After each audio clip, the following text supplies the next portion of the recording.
Alors bonjour tout le monde. Donc, comme l'a dit Timothée, je m'appelle Quentin Poujol et je viens du sud de la France, originairement, avant de monter sur Paris pour faire des études. Voilà, à l'Institut biblique de Nogent, et je suis très heureux d'être devant vous ce matin et de pouvoir vous partager ce message que j'ai intitulé « Je peux tout grâce à celui qui me fortifie ». Alors ce verset, c'est le verset que je citais plus jeune quand on me demandait quel était ton verset préféré. C'est le verset 13 du chapitre 4 de la lettre aux Philippiens. Alors comme je l'ai dit, j'aimais beaucoup citer ce verset, mais je ne m'étais jamais vraiment penché sur tout le contexte global qu'il y avait autour. Et avec cet exercice, je me suis d'autant plus rendu compte qu'il était important de bien étudier les versets que l'on aime bien citer dans leur contexte pour bien les comprendre. Alors regardons un peu le contexte de notre passage d'aujourd'hui. Ce passage se situe dans le livre des Philippiens. Alors on sait que c'est une lettre que Paul a rédigée à destination de l'Église qui se trouve non loin de la ville de Philippe. Et fait important, il écrit alors qu'il se trouve en prison, ou du moins en résidence surveillée. Il pouvait a priori recevoir de la visite, mais il ne pouvait pas sortir de là où il se trouvait. Et il ne dépendait que des soins qu'on pouvait lui apporter, car les Romains ne prenaient pas soin de leurs prisonniers. C'était à la charge de la famille ou de l'entourage du détenu de venir nourrir et prendre soin du détenu. Alors une fois qu'on comprend bien ce contexte, je vous propose de lire Philippiens chapitre 4 des versets 10 à 20. Et je lirai dans la version Semeur. « Je me suis profondément réjoui dans le Seigneur en voyant que votre intérêt pour moi a pu finalement porter de nouveaux fruits. Car cette sollicitude à mon égard, vous l'éprouviez toujours, mais vous n'aviez pas eu l'occasion de la manifester. Ce n'est pas le besoin qui me fait parler ainsi, car j'ai appris en toutes circonstances à être content avec ce que j'ai. Je sais vivre dans le dénuement, je sais aussi vivre dans l'abondance. C'est le secret que j'ai appris, m'accommoder à toutes les situations et toutes les circonstances, que je sois rassasié ou que j'ai faim, que je connaisse l'abondance ou que je sois dans le besoin. Je peux tout grâce à celui qui me fortifie. Pourtant, vous avez bien fait de prendre part à ma détresse. Comme vous le savez, Philippiens, dans les premiers temps de mon activité pour la cause de l'Évangile, lorsque j'ai quitté la Macédoine, aucune autre église n'est entrée avec moi dans un échange réciproque de dons matériels et spirituels. Vous seul l'avez fait. Pendant mon séjour à Thessalonique, vous m'avez envoyé par 2 fois des dons pour subvenir à mes besoins. Ce n'est pas que je tienne à recevoir des dons. Ce qui m'intéresse, c'est qu'un plus grand nombre de fruits soient portés à votre actif. J'atteste par cette lettre avoir reçu tous vos dons et je suis dans l'abondance. Depuis qu'Épaphrodite me les a remis, je suis comblé. Ils ont été pour moi comme le doux parfum d'une offrande agréée par Dieu et qui lui fait plaisir. Aussi, mon Dieu subviendra pleinement à tous vos besoins. Il le fera selon sa glorieuse richesse qui se manifeste en Jésus-Christ. À notre Dieu et Père soit la gloire dans tous les siècles. Amen. Alors on peut voir que ce fameux petit verset « Je peux tout grâce à celui qui me fortifie » est entouré par tout un passage que nous allons décortiquer ensemble en parcourant 3 enseignements marquants que nous pouvons relever au fil de ce texte. Le premier, c'est la providence souveraine de Dieu, mais aussi le contentement en Dieu seul. Et enfin, nous verrons le don qui plaît à Dieu. Tout d'abord, la providence souveraine de Dieu. Il est frappant de voir dès le verset 10 la mention au Seigneur. Dès le début de notre passage, il nous est dit « Je me suis profondément réjoui dans le Seigneur en voyant que votre intérêt pour moi a pu finalement porter de nouveaux fruits. » Paul remercie certes les Philippiens, mais surtout le Seigneur. Il remercie Dieu qui, dans sa providence, a conduit les Philippiens à le soutenir. Et il est important de se rappeler cette providence de Dieu, car elle revient en filigrane, comme en fil rouge tout au long de notre passage. Parfois, nous prenons nous aussi tout ce qui nous entoure pour acquis, mais tout n'est que dû qu'à la providence de Dieu qui prend soin de nous. Le monde n'est pas un énorme mécanisme régi par rien. Oui, il y a des lois physiques que l'on peut observer, mais Dieu en est l'auteur et en reste toujours le maître. Dieu est le maître de la nature et de toutes ces immensités qui nous dépassent parfois, mais il est aussi le maître tant des plus petites choses que de notre vie à chacun. Et Paul le reconnaît bien dans ce temps où il est enfermé. Mais alors n'attendons pas d'être emprisonnés pour se rendre compte que Dieu pourvoit, par sa providence, à tout ce qui nous entoure. Alors certes, la providence de Dieu signifie que Dieu pourvoit. Mais cela n'implique pas seulement que Dieu sait tout à l'avance. La providence divine est beaucoup plus que cela. C'est l'œuvre de Dieu disposant à l'avance les circonstances et les situations en vue de l'accomplissement de ses plans. Et la Bible regorge d'exemples de la providence de Dieu à l'égard de ses enfants. Je ne sais pas si vous connaissez l'histoire de Joseph, que l'on retrouve dans les chapitres 37 à 50 dans le premier livre de la Bible, dans la Genèse. Cette histoire nous raconte que les frères de Joseph l'enviaient.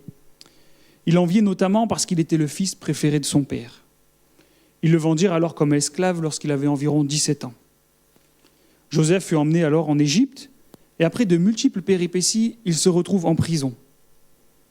Il se retrouve en prison à devoir interpréter un rêve qu'a eu Pharaon. Dieu révéla à Joseph ce rêve que 7 années de famine allaient succéder à 7 années d'abondance. En conséquence de la bonne interprétation de ce rêve, Joseph fut élevé au 2e rang du royaume égyptien.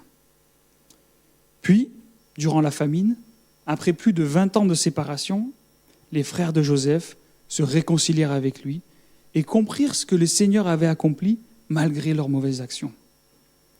C'est ainsi que Joseph put dire, en Genèse 45 au verset 5, « C'est pour vous sauver la vie que Dieu m'a envoyé au-devant de vous. » Ou encore en Genèse 50 au verset 20, « Vous aviez médité de me faire du mal, Dieu l'a changé en bien. » C'est cela la providence de Dieu. C'est sa surmain qui gouverne et dirige toutes les affaires de la vie. Et Paul avait expérimenté cette providence divine. Dans sa vie, dans son ministère, il en témoignait même en Romains 8 au verset 28 en disant « Nous savons que toute chose concourt au bien de ceux qui aiment Dieu, de ceux qui sont appelés selon son projet. » Ici, dans notre passage, Dieu avait stimulé les Philippiens à se préoccuper des besoins de Paul. Et cela tombait exactement au moment où Paul en avait le plus besoin. Mais cela nous laisse une question pour nous aujourd'hui. Et nous, dans notre vie, sommes-nous attentifs à la providence de Dieu ? J'ai personnellement été marqué par l'assiduité avec laquelle, à l'Institut biblique, on prie avant chaque repas. Alors, je le faisais parfois avant, mais le fait de le faire tous les jours, cela me rappelle que c'est une grâce de Dieu que de pouvoir manger à ma faim tous les jours. C'est une grâce que l'on oublie parfois, alors que pourtant elle ne nous est pas un dû. Elle est un cadeau de Dieu. Et je nous encourage parfois dans nos vies à observer ces choses qui sont parfois là depuis des années, prises pour acquises, mais qui sont offertes par la providence de Dieu à notre égard. Alors d'une part, ce passage nous invite à ne pas oublier la providence de Dieu, mais aussi que c'est en lui que nous pouvons trouver la source de notre contentement. Et c'est là le deuxième enseignement que nous pouvons relever à la suite de ce passage qui va de la deuxième partie du verset 10 jusqu'au 13. Dans cette partie, l'apôtre Paul rappelle qu'il n'est pas intéressé par l'appât du gain, ni par le fait de recevoir de l'argent. Il a d'ailleurs refusé de recevoir de l'argent de certaines églises, notamment de celle de Corinthe, car il y avait trop de conflits d'intérêts. Et il ne voulait pas donner de l'eau au moulin de ses contradicteurs et des faux enseignants qu'il accusait de faire ce qu'il faisait pour de l'argent. C'est pourquoi il travaillait à côté de son ministère et fabriquait des tentes. Il rappelle donc là dans ses remerciements qu'il a appris à être content, c'est-à-dire de s'en contenter. Et dans sa manière de présenter les choses, il est intéressant de noter que Paul se sert du langage de l'époque. Dans cette partie-là, on pourrait croire qu'il parle comme les stoïciens de son temps. Alors le stoïcisme, c'était une école de pensée qui s'opposait au christianisme naissant et qui défendait comme idée que le bonheur ou la bonne vie réside dans la vertu, dans la bonne maîtrise de soi, dans la quête du courage et de la sobriété, ou encore dans une vie en accord avec la nature. Les stoïciens, en réalité, considéraient qu'ils se suffisaient à eux-mêmes. Mais Paul va bien à contre-courant de ce modèle. car il ne dit pas qu'il faut acquérir le contentement par nos propres forces, ou que c'est lui-même qui a suffisamment dompté son corps, suffisamment dompté son esprit pour en arriver là, mais que c'est grâce à celui qui le fortifie. Le verset 13 nous dit que c'est grâce à celui qui le fortifie. Paul peut tout grâce à celui qui le fortifie. Il considère qu'il a besoin de Dieu. Et c'est important de bien comprendre le contexte ici. Quand il écrit ces lignes, Paul n'est pas dans un hôtel 5 étoiles, dans un petit transat avec un petit mojito. Il est en train de subir des oppositions dans son ministère.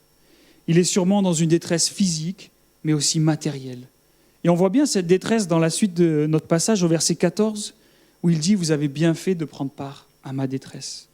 Autrement dit, votre don tombe à pic.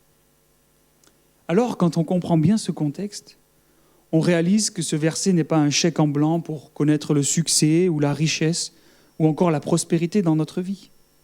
Ou qu'il suffit de déclarer ce verset pour échapper à tous les aléas de la vie, échapper aux épreuves, etc.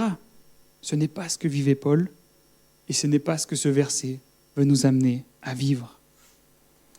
Ce verset veut nous amener à comprendre que le tout dont Paul parle ici n'est pas un absolu pour dire qu'il peut accomplir tous les désirs de son cœur, mais plutôt qu'il peut surmonter toutes les situations qui se présentent à lui, que ce soit la pauvreté ou l'abondance, en étant profondément satisfait en Christ et reconnaissant envers Dieu. Et c'est là la clé de compréhension de ce verset 13. Je peux tout grâce à celui qui me fortifie, je peux m'accommoder à toutes les situations, être dans la pauvreté, la richesse et m'accommoder de cela, seulement si c'est grâce à celui qui me fortifie. Et celui qui le fortifie, c'est Christ. Cela me laisse une autre question pour nous aujourd'hui. Qu'est-ce qui nous fortifie ? En qui ou en quoi plaçons-nous notre confiance ? Est-ce dans nos propres forces, dans nos proches, dans nos revenus, nos économies ? En qui ou en quoi plaçons-nous notre confiance ?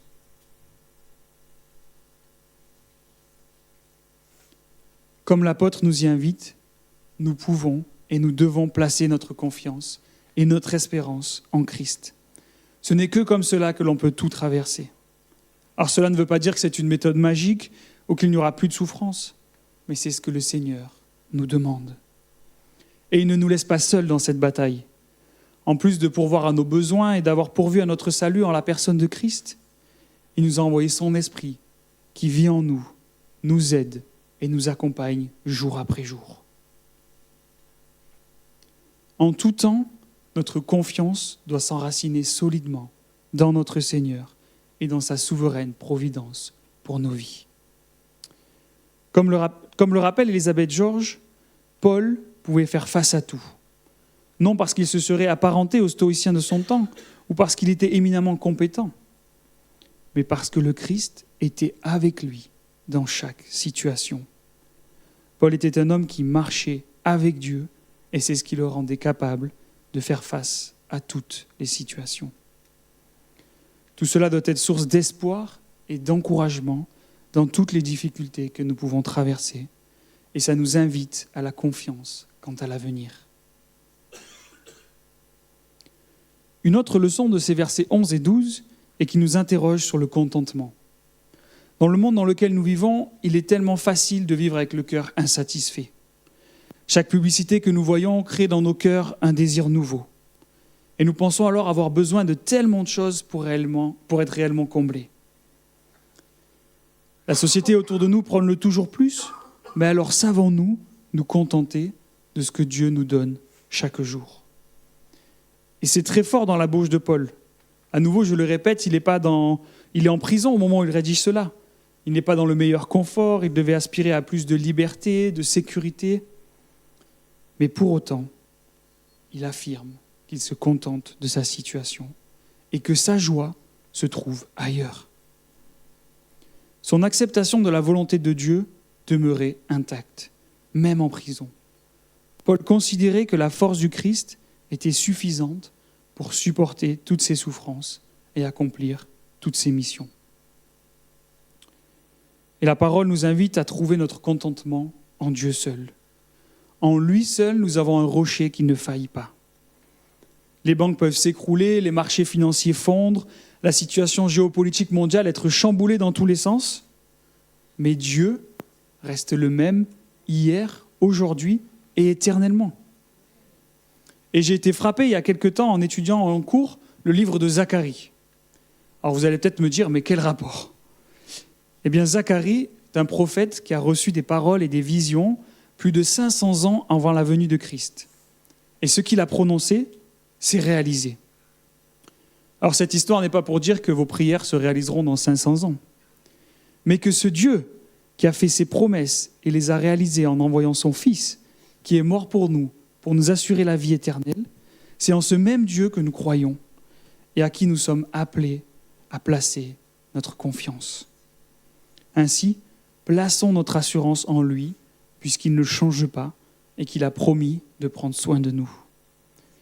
Puisons notre force dans une relation personnelle, vivante et quotidienne avec Christ, et que cela nous aide à persévérer, qu'importe les circonstances.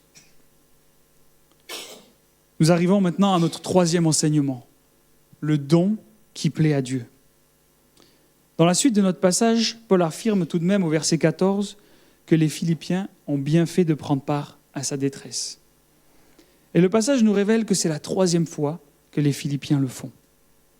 Paul avait pour sûr une relation privilégiée avec cette communauté. Comme on l'a dit plus tôt, il n'a pas accepté l'aide de certaines églises, mais celle des Philippiens a priori été reçue différemment. Et au verset 17, il est question qu'un plus grand nombre de fruits soient portés à votre actif. Paul ici ne se réjouit pas à cause du don, mais plutôt du fruit. Mais quel est-il ? Ce fruit, c'est cette possibilité qui lui a été donnée, grâce à ce don, de poursuivre son travail. Et cela profitera aussi aux donateurs eux-mêmes. Le focus est mis sur le donateur et sur son attitude, plutôt que sur le don. Mais alors, dans quel sens ce don profite aux donateurs eux-mêmes ? Tout d'abord, cela exerce leur générosité. Cela permet de mettre en action leur foi et de matérialiser de façon concrète ce en quoi ils croient. Et ce qui est marquant, c'est que Philippe est l'une des toutes premières églises créées. On pourrait parler aujourd'hui d'une église en implantation. Et puisque c'est leur début, on peut imaginer tout un besoin de structuration, de croissance, tout un tas de défis auxquels ils devaient faire face. Pourtant, ils choisissent de soutenir Paul, et ce faisant, ils se rendent solidaires, collaborateurs même de son ministère. Car au travers de ces dons, Paul peut subsister et continuer son travail. Il aspire d'ailleurs à retourner voir les Philippiens, non pas simplement pour leur rendre visite, mais pour les enseigner et former encore de nouvelles églises. Et je pense que pour nous aujourd'hui, il y a un vrai appel à être attentif. Attentif à la nécessité de travailler en réseau, d'appartenir à une famille d'églises et à bien observer les besoins qu'il y a en dehors de nos murs. Paul continue ses remerciements au verset 18 en désignant ces dons comme le doux parfum d'une offrande agréée par Dieu et qui lui fait plaisir. Ici, il est question d'un langage que l'on retrouve dans l'Ancien Testament, où on parlait de sacrifices doux et agréables à Dieu. Ici, l'idée, c'est que Paul remercie Dieu à juste titre, lui qui a pourvu à ce don au travers des Philippiens. Et il les invite à reconnaître à leur tour que c'est de Dieu que tout leur vient. Paul vient souligner combien leur participation à l'Évangile, notamment ici financière, est particulièrement agréable à Dieu, qui a pourvu lui-même à ce qu'ils aient assez pour donner.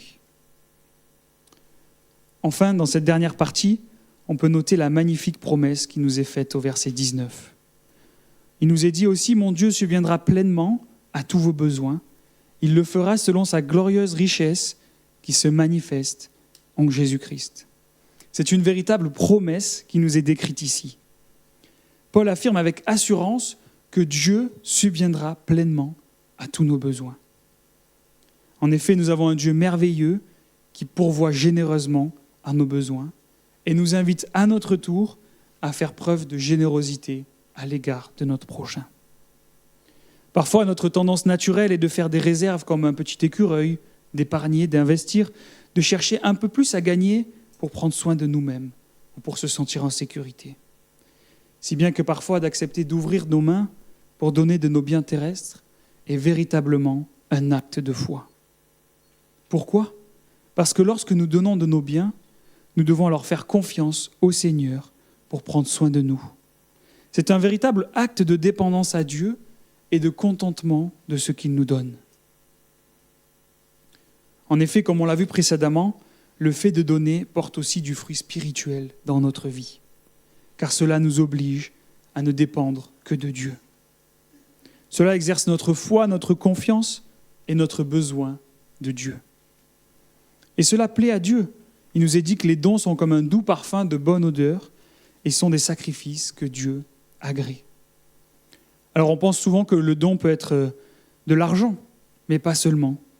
Nous pouvons donner de notre temps, de notre expertise, mettre au service tous les dons que le Seigneur a donnés à chacun de nous, dans la musique, la sonorisation, l'écoute, la coordination, ou encore toute compétence manuelle ou intellectuelle que le Seigneur nous donne.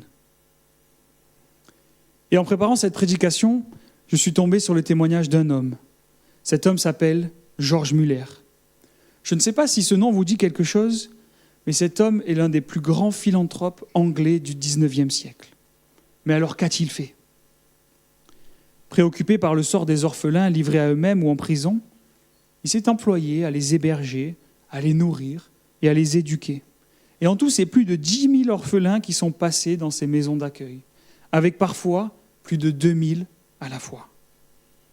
Et pendant 40 ans, George Muller a réussi à nourrir jour après jour ces quelques 2000 bouches. Comment faisait-il ? Il priait. Il priait Dieu avec ferveur, ce Dieu qui avait promis de répondre à tous ses besoins. Ainsi, il réussit à nourrir ces 2000 orphelins, à leur assurer un foyer heureux et à les instruire dans la vie chrétienne. Cet homme passa sa vie à recevoir pour donner aux autres. Certains jours, il refusait même de quitter son bureau où il priait, à genoux, jusqu'à ce qu'un employé vienne frapper doucement à sa porte pour lui annoncer que Dieu avait une fois de plus pourvu aux besoins de ce jour-là. Et le plus fou dans tout ça, c'est qu'il a accompli tout son ministère en ne s'en remettant qu'au Seigneur. Il ne demandait rien à personne. Simplement, il priait son Dieu avec ferveur et croyait fermement que Dieu allait répondre à ses prières. Et pendant toutes ces années où il a dirigé ces orphelinats, pas un seul repas n'a eu plus de 30 minutes de retard. Et on estime qu'il a reçu l'équivalent de plus de 150 millions d'euros sans jamais rien demander. Sa devise était « Si le Seigneur le veut, nous le voulons aussi et nous le ferons ». Et cela fut d'autant plus remarquable que tout ce ministère a été accompli sans aucun appel financier. George Muller se contentait de présenter ses besoins à Dieu, qui honorait la prière de son serviteur. Ce témoignage nous montre que Dieu a la puissance de transformer les vies et que la confiance en sa providence permet des réalisations qui, à vue humaine, semblent impossibles. Ce témoignage doit nous encourager à prier. Non pas prier de manière automatique ou contrainte, mais à prendre des temps de prière où l'on se pose vraiment pendant un certain temps pour tout remettre à Dieu. Reconnaître que c'est lui qui pourvoit à tout, qui est au-dessus de tout et à qui nous devons toute notre adoration. Alors pour conclure, à la lumière de ce passage et de l'attitude de Paul, nous sommes appelés à faire attention à ce qui guide nos vies, à ce qui motive nos choix. Ce doit être Christ lui-même. Alors il ne s'agit pas seulement de dire que Christ est notre vie et notre priorité. Il faut que le Christ soit proclamé. Et Paul nous montre ici un exemple de vie vécue à 100% pour Christ et le progrès de l'Évangile. En finalité, nous ne pouvons pas utiliser le verset « Je peux tout grâce à celui qui nous fortifie » à tort et à travers. Il ne s'agit pas, comme le dit Benjamin Hagen, de transformer Dieu en un génie qui sort d'une lampe, chargé de répondre à toutes les aspirations de nos cœurs, ou pour exiger de Dieu qu'il accomplisse ce qu'il n'a pas promis. Le contexte de ce verset nous appelle plutôt à nous reconnaître comme étant humblement à son service, entièrement consacrés à lui et à son œuvre. Tout est centré sur Jésus. Ces versets nous mettent également au défi dans notre contentement. Dans tout ce que Paul vivait, même la pauvreté ou la détresse, il avait appris à reconnaître qu'avec Christ, il pouvait tout surmonter, mais aussi le faire avec joie et contentement.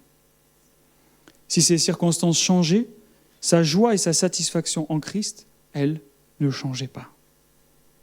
Et nous, à sa suite, nous sommes appelés à faire de même et à trouver notre satisfaction en Christ. Il est notre bien le plus précieux, celui qui nous satisfait pleinement et vers qui nous voulons porter nos pensées à chaque instant de nos vies. Il nous faut continuer la course en gardant la foi. Non pas une foi arrogante, confiante en elle-même, mais une foi entièrement dépendante de celui qui justement nous satisfait, nous comble et nous permet de tout traverser. Voilà la foi que nous sommes appelés à avoir dans l'épreuve. Alors cette foi n'est pas une garantie que l'adversité va cesser, mais que le Christ est là pour nous aider à la traverser. Notre vie doit avoir Christ en son centre et le refléter. Et comme le termine le verset 20, à notre Dieu et Père soit la gloire dans tous les siècles. Amen.